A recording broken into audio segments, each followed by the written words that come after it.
X, are you okay? This is X, and he's a great guy, high IQ. He's a high IQ individual. And he's got this, check out this cool chain he's got. So thank you very much. We had a busy day today. The king just left, and we've had a great discussion, terrific discussion concerning Gaza and everything else.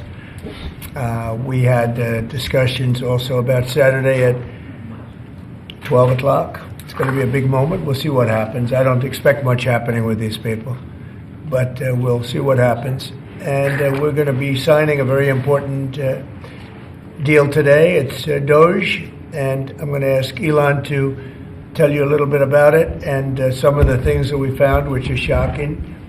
Billions and billions of dollars in waste, fraud, and abuse. And I think it's very important. And that's one of the reasons I got elected. I said, we're going to do that.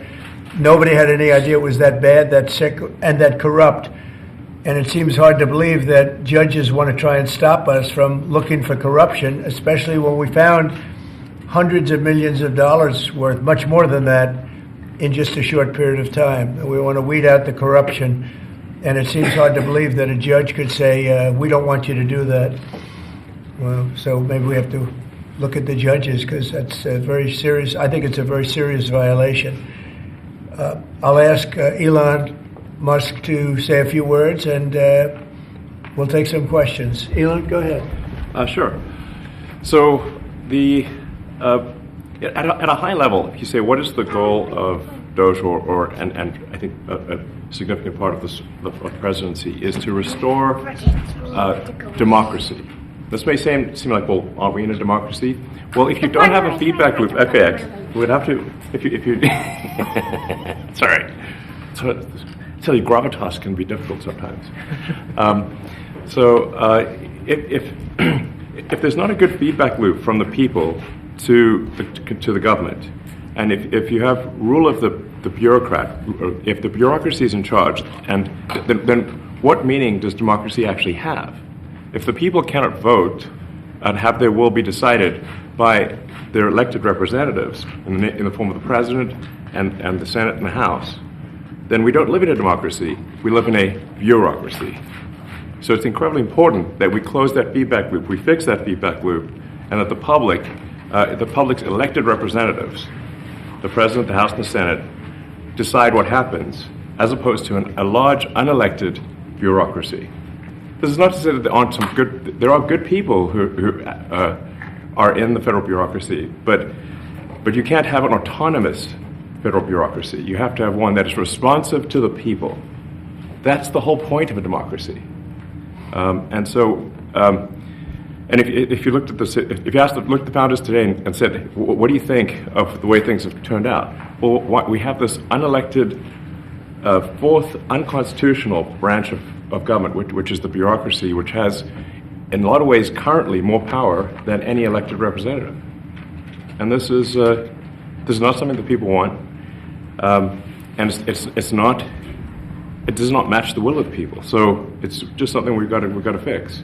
And then we've also got to address the deficit. So we've got a $2 trillion deficit, and if we don't do something about this deficit, the country's going bankrupt.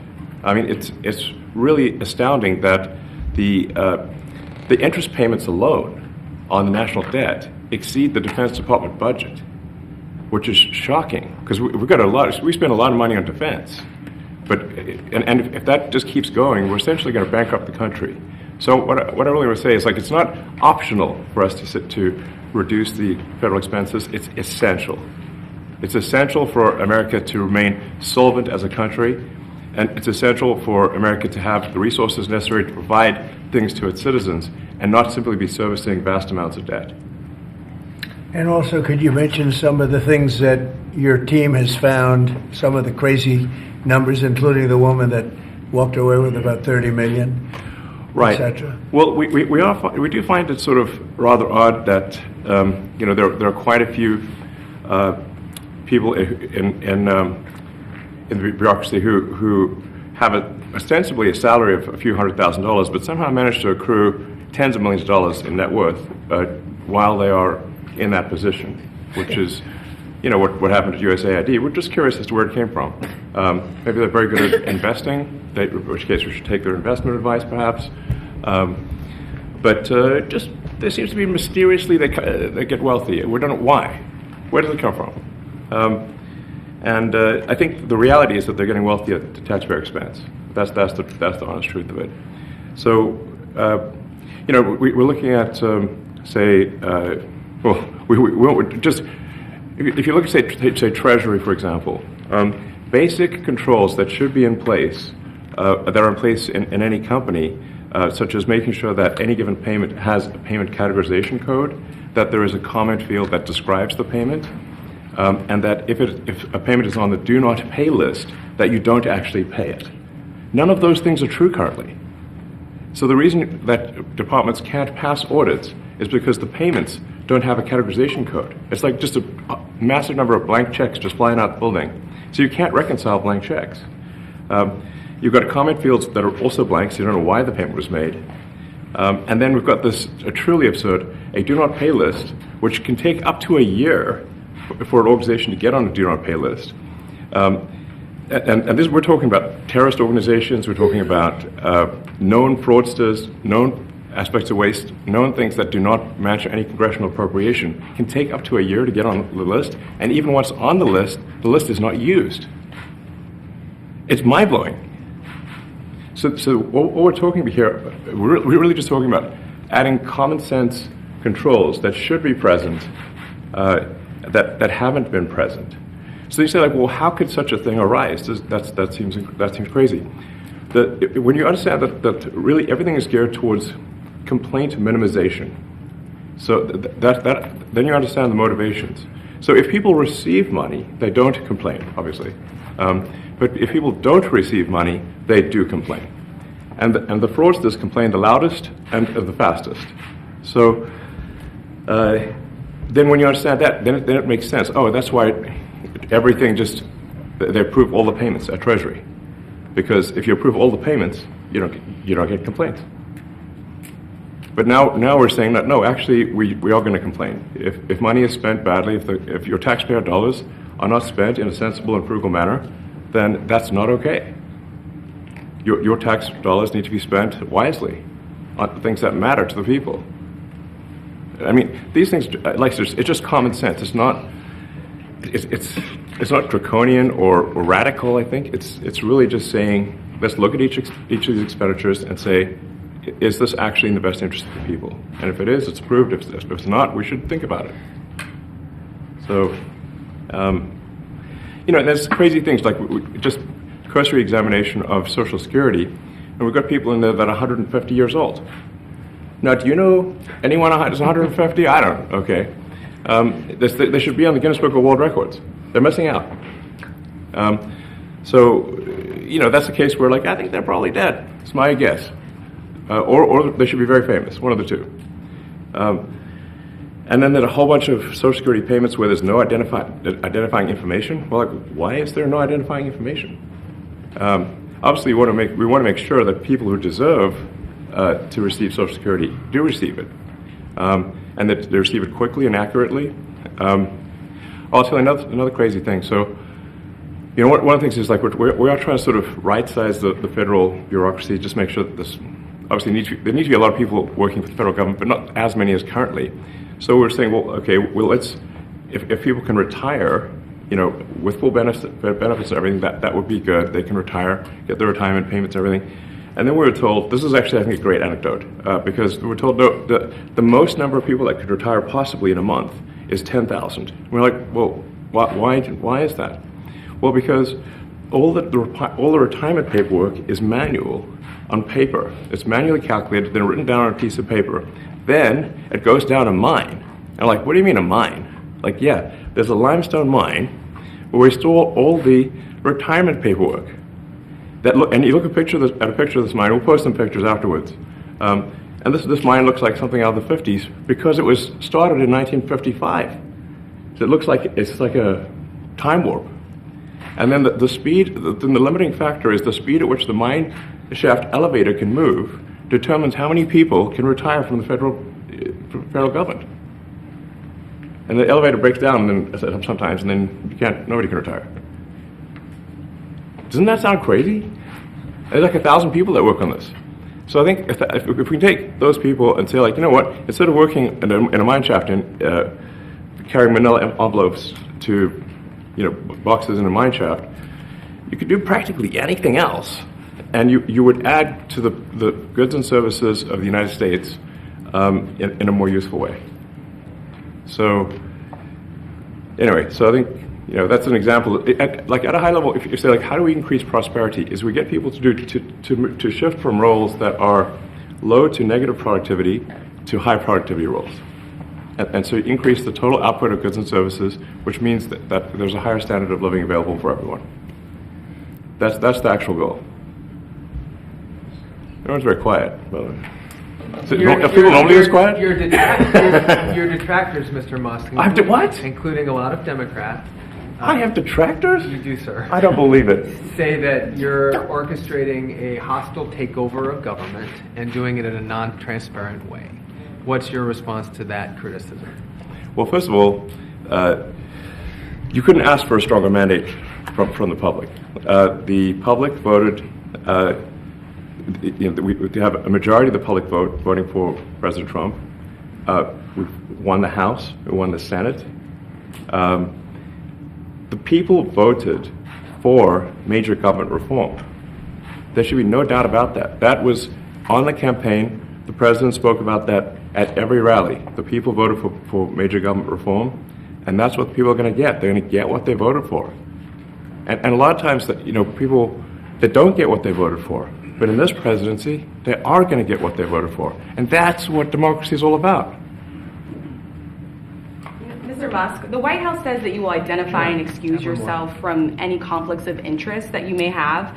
Does that mean that you are, in effect, policing yourself? What are the checks and balances that are in place to ensure that there is accountability and transparency?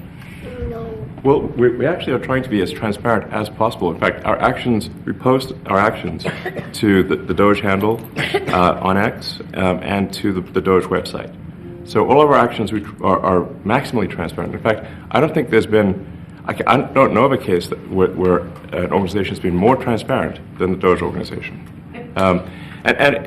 So, the kind of things we're doing are, I think, very, very simple and basic. They're not, what I mentioned, for example, about Treasury, just making sure that payments that go out, taxpayer money that goes out, is categorized correctly, that the payment is explained, that organizations on the do not pay list, which takes a lot to get there, that actually are not paid, which currently they are paid.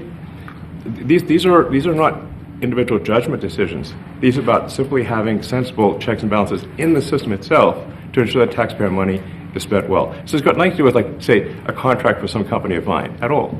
But if there is a conflict of interest when it comes to you yourself, for instance, you've received billions of dollars in federal contracts when it comes to the Pentagon, for instance, which the president, I know, has directed you to look into. Yeah. Are you policing yourself in that? Is there any sort of accountability check and balance in place that would provide any transparency for the American people? Well, all of our actions are fully public. So if you see anything, you say, like, wait a second, hey, Elon, that seems like maybe that's, there's a conflict there. It's not like people are going to be shy about saying that. They'll say it immediately, Including you yourself. Yes. But transparency is what builds trust, not simply somebody asserting trust. So not somebody saying they're trustworthy, but transparency, so you can see everything that's going on. And then you can see, am I doing something that benefits one of my companies or not? It's totally obvious. And if we thought that, we would not let him do that segment or look in that area. If we thought there was a lack of transparency or a conflict of interest. And we watch that also. He's a big businessman. He's a successful guy. That's why we want him doing this. We don't want an unsuccessful guy doing this. Now, one thing also that Elon hasn't really mentioned are the groups of people that are getting some of these payments. They're ridiculous. And we're talking about billions of dollars that we've already found. We found fraud and abuse. I would say those two words as opposed to the third word that I usually use, but in this case, fraud and abuse. It's abusive because most of these things are virtually made up, or certainly money shouldn't be sent to them. And you know what I'm talking about. It's crazy. So, but we're talking about tens of billions of dollars that we've already found. And now a judge who's an activist judge wants to try and stop us from doing this. Why? Why would they want to do that? I campaigned on this. I campaigned on the fact that I said government is corrupt. And it is very corrupt. It's very, very, it's also foolish. As an example, a man has a contract for 3 months and the contract ends, but they keep paying him for the next 20 years, because nobody ends a contract. You got a lot of that. You have a contract that's a 3-month contract. Now, normally, if you're in a small, in all fairness, it's the size of this thing is so big. Yeah. But if you have a contract and you're in a regular business, you end the contract in 3 months. It's a consultant. Here's a contract for 3 months, but it goes on for 20 years. And the guy doesn't say that he got money for 20 years, They don't say it. They just keep getting checks month after month. And you have various things like that, and even much worse than that, actually, much worse. And I guess you call that incompetence, maybe. Yeah. It could be corruption. It could be deals made on both sides, where the guy gets the money, he kicks. I think there's a lot of kickback here. I see a lot of kickback here. There's a lot of kickbacks. A tremendous kickback, because nobody could be so stupid to give out some of these contracts, so he has to get a kickback. So that's what I got elected for, that and borders and military and a lot of things, but this is a big part of it. And I hope that the court system is going to allow us to do what we have to do. We got elected to among other things, find all of this fraud, abuse, all of this horrible stuff going on. And we've already found billions of dollars, not like a little bit, billions, many billions of dollars. And when you get down to it, it's going to be probably close to $1 trillion. It could be close to $1 trillion that we're going to find. That will have quite an impact on the budget. And you'll go to a judge where they handpick a judge, and he has certain leanings. I'm not knocking anybody for that, but he has certain leanings, and he wants us to stop looking. How do you stop looking? I mean, we've already found it. We have a case in New York where a hotel has paid $59 million, $59 million because it's housing migrants, illegal migrants, all illegal, I believe. And they were being paid twice the normal room rate at 100% occupancy. Unbelievable. So it's a racket. Mr. Musk, can I ask a question? Well, if I may sort of just going for the President's comments, at a high level, you say, what are the two ingredients that are really necessary in order to cut the budget deficit in half from $2 trillion to $1 trillion? And it's really two things: competence and caring. And if you add competence and caring, you'll cut the budget deficit in half. And I fully expect to be scrutinized and get a daily proctology exam, basically. Might as well just camp out there.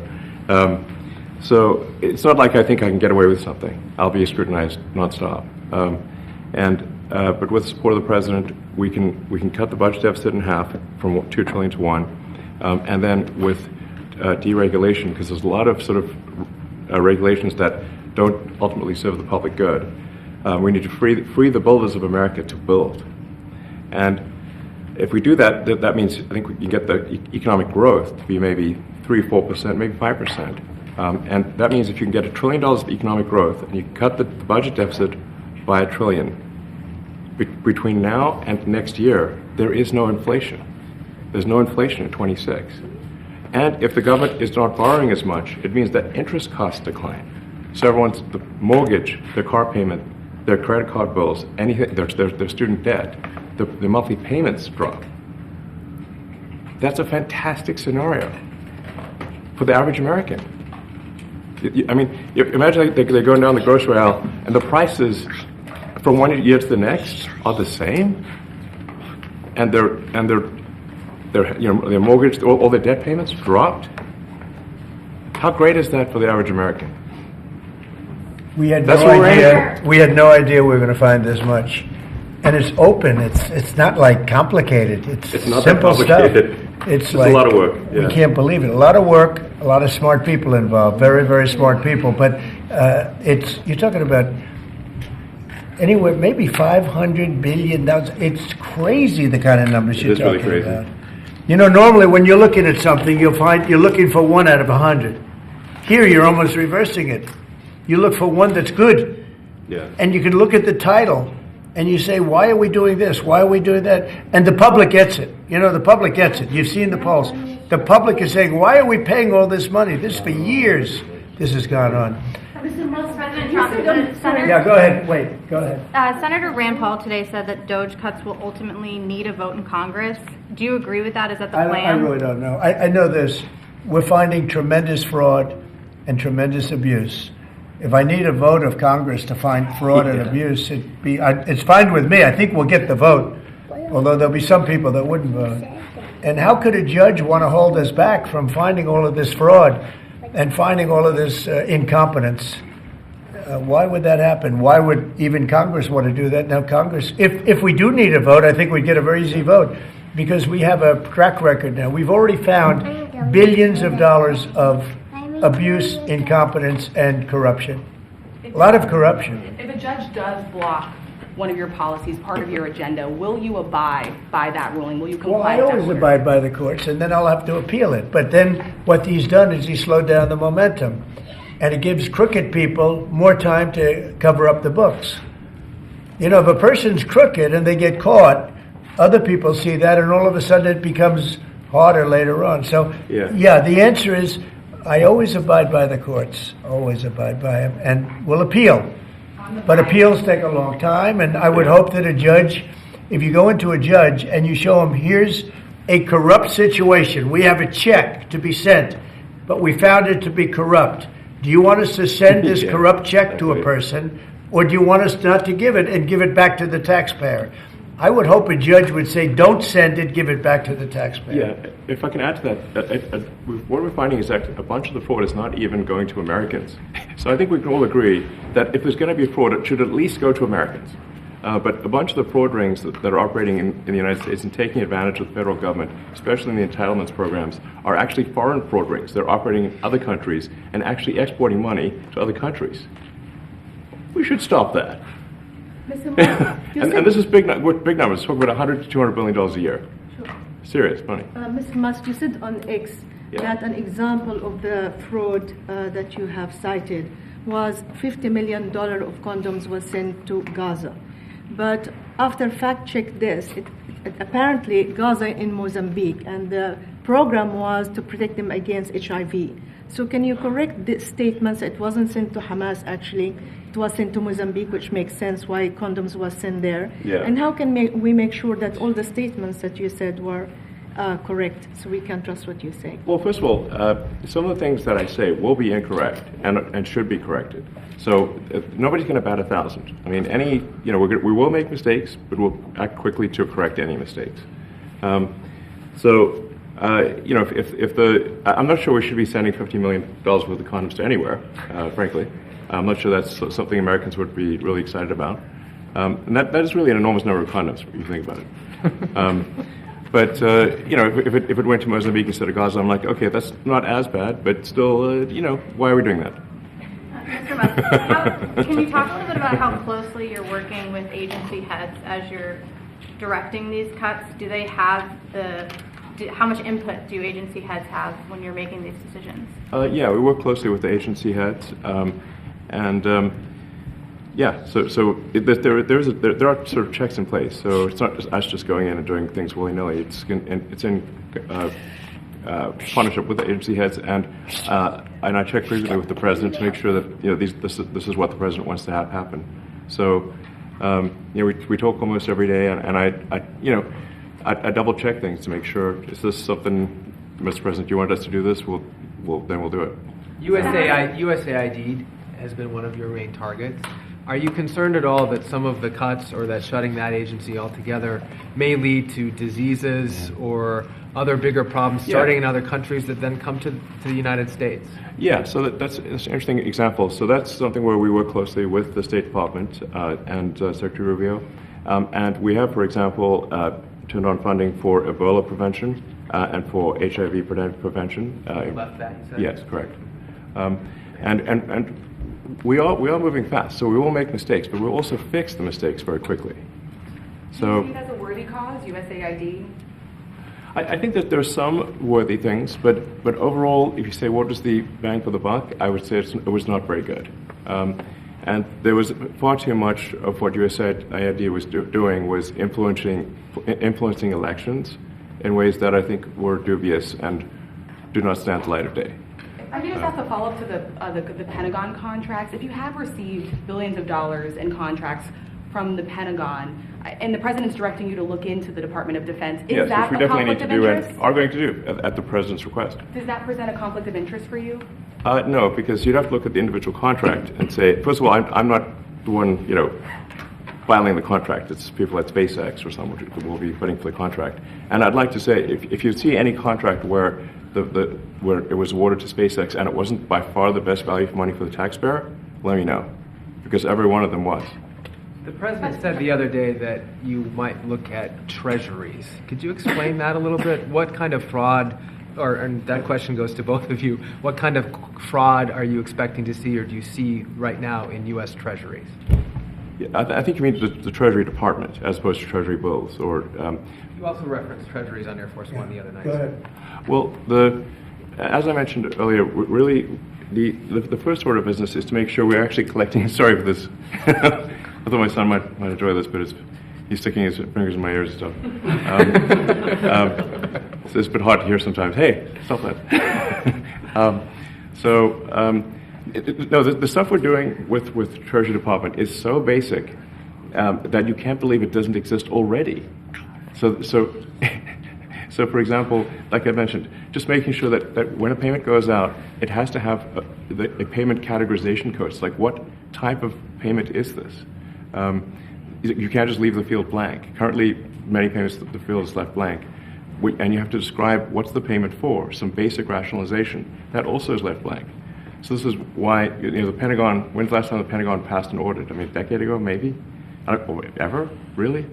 And we want to, just in order to actually pass audits, you have to have financial information that allows you to trace the payments.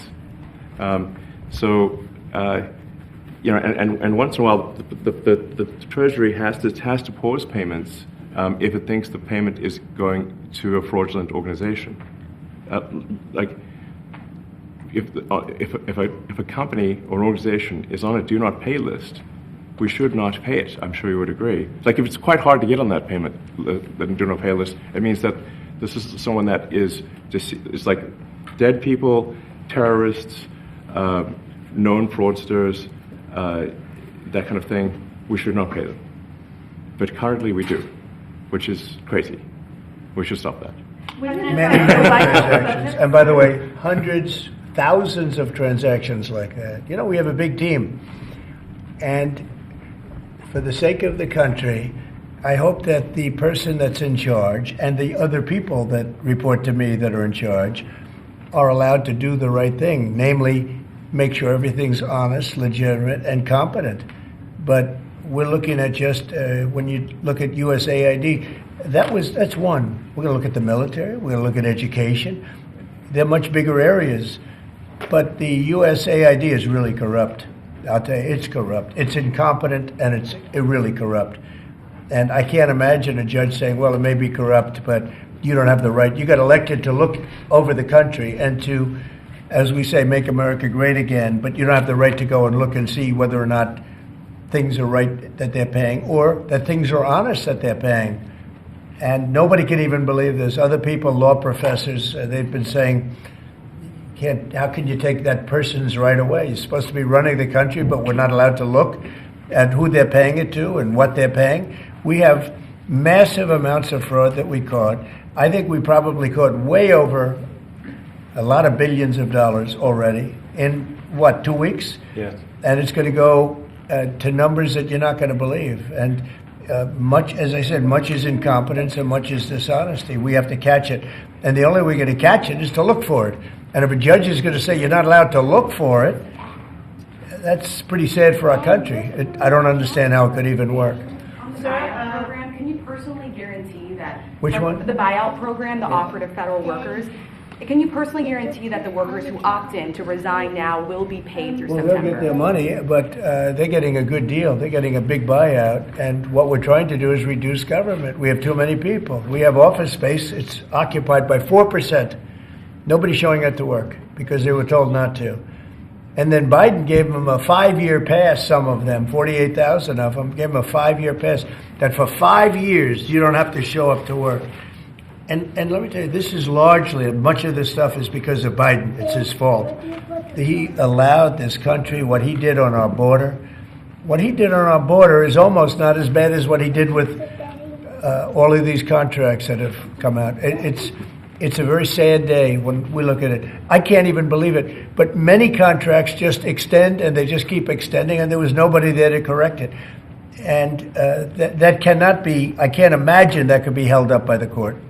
Any court that would say that the president or his representatives, like Secretary of the Treasury, Secretary of State, whatever, doesn't have the right to go over their books and make sure everything's honest.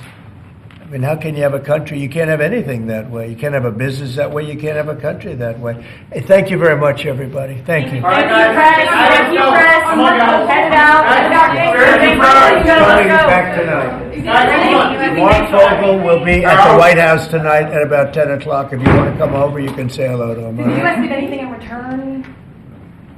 Not much. No, they were very nice. We were treated very nicely by Russia, actually. I hope that's the beginning of a relationship where we can end that war and millions of people can stop being killed. They've lost millions of people. They lost, in terms of soldiers, probably 1.5 million soldiers in a short period of time. We got to stop that war. And I'm interested primarily from the standpoint of death. We're losing all those soldiers. And they're not American soldiers, they're Ukrainian and Russian soldiers. But you're probably talking about 1.5 million. I think we got to bring that one to an end. Okay? Thank you. Thank you very much. Thank you. We're moving. Let's go. Let's move. Thank you. We're moving. 10 o'clock. 10 o'clock Thank you. tonight at the White House. All right, guys. Thanks, everybody. Let's head out. Thank you. See you later. It's out here.